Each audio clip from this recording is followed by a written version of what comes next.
My favorite way to experience a city is by sitting down and drawing what I see.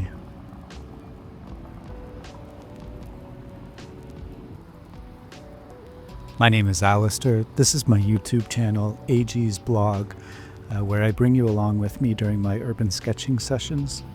Today we're at a very vibrant neighborhood, Roncesvalles in Toronto, and I love this area. I wanted to capture the texture and the vibrancy in my sketch. I bring all of my materials with me in my backpack. I have a etcher sketchbook with watercolor paper. I have an HB pencil for laying out the drawing. I use a Sailor Fude fountain pen with waterproof ink. And then I have 3 watercolor brushes, round brush, mop style, So to start sketching, I usually spend a few minutes just observing the scene, taking things in. I then sort of block out my composition. I pick a basic unit. And if you have questions about what the basic unit is and how you use it, let me know in the comments. I'd be happy to link to a video that I've done before showing how the basic unit works. And then once I'm happy with the composition, I try to draw in the skeleton of the drawings, the perspective lines, some prudent details. If there's a person that I want to capture before they walk away, I'll try to get that down. It's a constant back and forth. I'd like to draw less with the pencil and get better at freehanding with pen. I find that it makes for much more dynamic drawings when you're not just tracing pencil lines. But it's something that I'm very much working on, and I feel like I'm drawing a lot in pencil still. There's 2 sources of inspiration I'm going to share quite shortly, one of whom is very good at drawing dynamically with ink.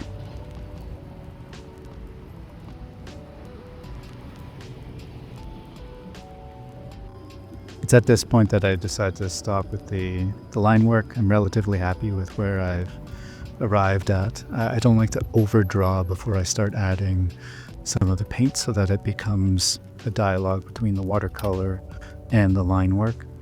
I'm going to show you 2 artists that I really aspire to draw like.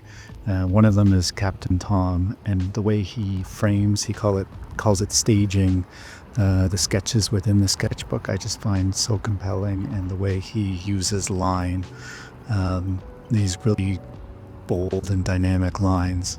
And the other is Daniel Pito Campos, and he really embraces the medium of watercolor and does this really rich wet on wet, lots of pigment, just gets these really great atmospheric drawings.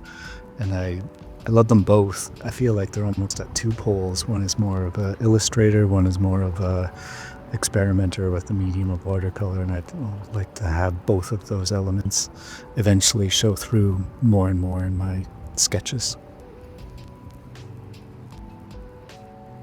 I start the watercolor process with the sky, and I like to work wet on wet. So I've wet the page, and now I'm adding pigment to the moistened page. And I like to add a lot of pigment to start and then slowly add water to that and spread it around the page.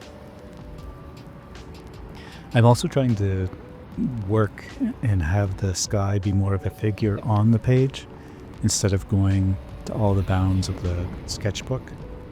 It's kind of hard to do. This is a relatively small sketchbook, and so my sketches tend to go all the way to the edge of the page, but just the way, especially Captain Tom and some of the examples I showed earlier in the video, the way he composes the sketches on the page with the white space around, I just find so appealing. So I'm really trying to incorporate that into my sketches.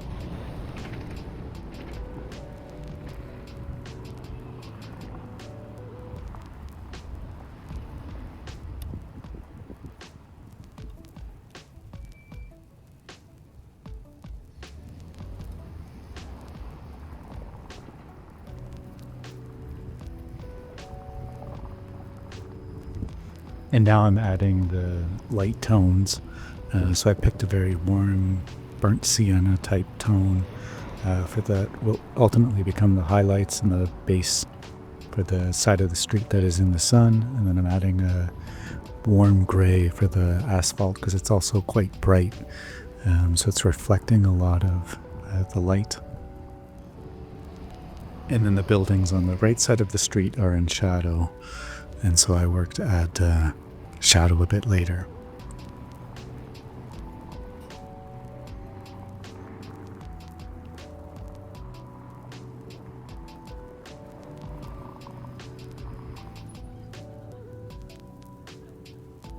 And unfortunately, because of the view, I'm sort of shooting over my shoulder and I kind of block the shot, so I miss some of the watercolor process.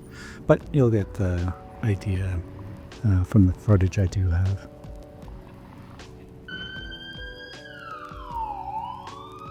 And at this point now, I've gone over that warm base with a number of reds for the red brick buildings. And then I've started to work a little bit more with the shadows on the right side of the street. And it's at this point, actually, that I tend to get a little discouraged with my drawing. It all looks kind of muddy and just one tonal value. And so going over, sometimes I sort of add some line weights to help crisp up some of the edges or just make a little bit more contrast. And then adding another layer of shadow, I find really helps develop the drawing beyond the mid stage of the sketch, if you will.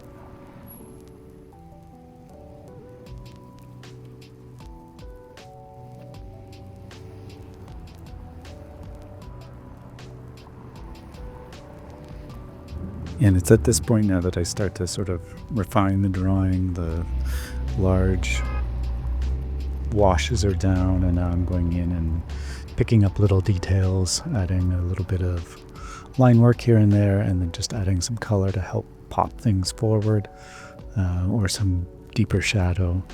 And so this is really just sort of the refinement stage.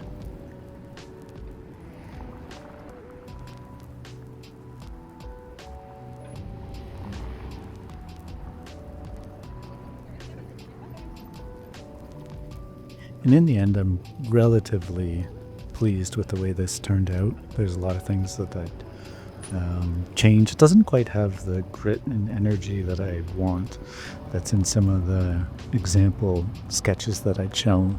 But I think it's getting there. And overall, I'm happy with the experience. I enjoyed sitting on the street, taking in the city. I was sort of just focused for about an hour, not thinking about anything else. And so that's why I keep doing it.